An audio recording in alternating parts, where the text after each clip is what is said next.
अभिवादन स्वीकार कीजिए ब्रजेश मिश्रा का। और आप देखना शुरू कर चुके हैं द डिबेट। बहनों भाइयों, इलाहाबाद हाई कोर्ट ने उत्तर प्रदेश की सरकार को एक हुक्म दिया कि उत्तर प्रदेश में पुलिस विभाग और दूसरे विभागों में जहां जाति का उल्लेख जिन रिकॉर्डों में किया जाता है उन्हें तत्काल प्रभाव से बंद किया जाना चाहिए। जाति का उल्लेख एफआईआर या दूसरे सरकारी अभिलेखों में नहीं होना चाहिए। सरकार ने कोर्ट के उस आदेश की तुरंत पालना की और मुख्य सचिव ने एक आदेश जारी किया जिसमें एफआईआर और दूसरे रिकॉर्डों में जाति के उल्लेख को हटा दिया गया। बहनों भाइयों, सरकारी फाइलों में तो जाति का उल्लेख हटा दिया गया, लेकिन जो समाज के हिस्से में गहरे पैठ कर चुका जातिवाद है, इसको किस शासनादेश से और किस समाज के आदेश से इसे खत्म किया जाएगा। उत्तर प्रदेश में जातिवाद चरम पर है। हम चर्चा आज इसी विषय की करेंगे। बहनों भाइयों, उत्तर प्रदेश एक जाति प्रधान प्रदेश है। यहाँ जातियाँ बहुत महत्व रखती हैं, राजनीतिक रूप से भी, सामाजिक रूप से भी, आर्थिक रूप से भी। समाज के उन हर पहलुओं पर जाति एक बहुत महत्वपूर्ण भूमिका निभाती है। अगर ये कोई कहे कि वो जातियाँ मैटर नहीं करती हैं तो आपसे वो कोरा झूठ बोल रहा होता है।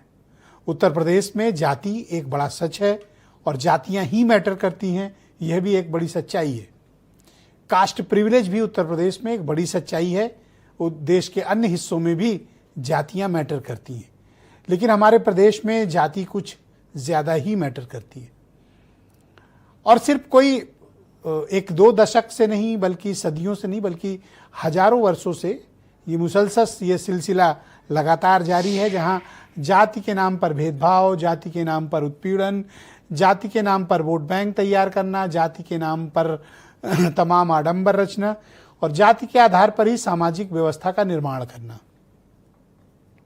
यही कारण आप पाते होंगे कि आज भले ही शासनादेश जारी हुआ हो, लेकिन क्या कोई ऐसी पॉलिटिकल पार्टी है, कोई ऐसे संगठन हैं जहां पर कोई ये कह सके दावे के साथ कि हम बिल्कुल जाति व्यवस्था पर यकीन नहीं करते।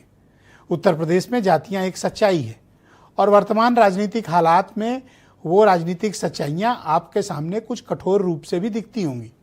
जातियों के नाम पर संगठन है, जातियों के नाम पर राजनीतिक दल हैं, जातियों के नाम पर अलायंस होते हैं, जातियों के नाम पर ही सोशल इश्यूज और पॉलिटिकल इश्यूज क्रिएट किए जाते हैं। तो अब सरकारी फाइलों से जातिवाद खत्म करने की पहल शुरू हुई है, लेकिन समाज में फैले इस गहरे जातिवाद को कौन खत्म करेगा? क्या इसमें समाज की कोई रुचि है या नहीं? और क्या समाज ये चाहता है कि जातिवाद खत्म हो?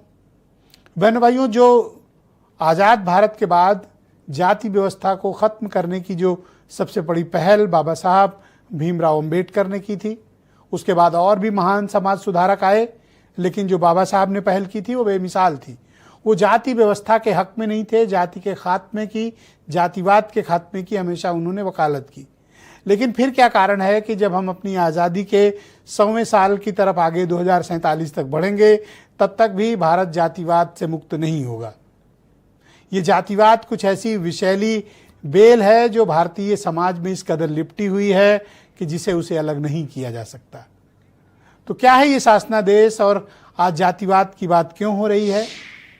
हम आज इस विषय पर एक गंभीर चर्चा को आमंत्रित करते हैं और ये समझने की कोशिश करेंगे कि क्या जातिवाद को खत्म वाकई में समाज करना चाहता है, राजनीति करना चाहती है, हम और आप करना चाहते हैं, या सिर्फ इस पर बातों का ढोंग करेंगे और असल में कुछ नहीं करेंगे। तो वो बयान सुने, फिर आज की परिचर्चा हम आगे बढ़ाएंगे। ये देश गुलाम क्यों हुआ? क्योंकि विभाजित था। हमें फिर से विभाजित नहीं होना है। ये जातिवादी मानसिकता, यह विभिन्न वादों में विभाजन की मानसिकता जो भारत की गुलामी का कारण बना था, उससे मुक्त होकर के हमें सामाजिक एकता के मार्गों को प्रशस्त करने की दिशा में आगे बढ़ना होगा। समता मूलक समाज की दिशा में आगे बढ़ना पड़ेगा, वही राष्ट्रीय एकता का आधार बनेगा। बाबा साहब भीमराव अंबेडकर जी को जाति की वजह से भेदभाव का सामना करना पड़ा। डॉक्टर राम मनोहर लोहिया जिंदगी भर इस बात को कहते रहे। मुझे उम्मीद है कि भविष्य में कोर्ट इस बात को भी कहेगा कि जातियां कैसे खत्म हो, जातियों की भेदभाव कैसे खत्म हो, कोई हमें जाति के आधार पे हमारा घर मकान न धुलवाए। कोई जाति के आधार पर प्रतिमा न धुलवाए। जो कास्ट की पॉलिटिक्स बीजेपी करती है, दूसरी पार्टियां करती है, उसको क्या करेंगे आप? जो कास्ट के नाम पर सम्मेलन करते हैं उसको क्या करेंगे आप? वो देख लीजिए। जयप्रकाश नारायण जी कहते थे कि जब तक जातिवाद खत्म नहीं होगा तब तक संपूर्ण क्रांति नहीं होगी। जब जातियां खत्म होगी तभी इस देश में संपूर्ण क्रांति होगी। बहनों भाइयों, आज की परिचर्चा में डॉक्टर समीर सिंह उत्तर प्रदेश में भारतीय जनता पार्टी के प्रवक्ता हैं। उत्तर प्रदेश के बहुत ही जाने माने राजनीतिक मामलों के पत्रकार हेमंत तिवारी जी हमारे साथ मौजूद हैं। मनोज काका समाजवादी पार्टी से हैं। सचिन रावत उत्तर प्रदेश में कांग्रेस कमेटी के प्रवक्ता हैं। Prince Lenin Allahabad high court की लखनऊ खंडपीठ के एडवोकेट हैं। Jayprakash Singh former IPS officer मेरे साथ इस कार्यक्रम में मौजूद हैं। और वीरेंद्र सिंह जी हमारे स्टेट हेड। आप सभी का स्वागत और धन्यवाद इस कार्यक्रम में। डॉक्टर समीर सिंह जी, कार्यक्रम की शुरुआत आपसे ही करना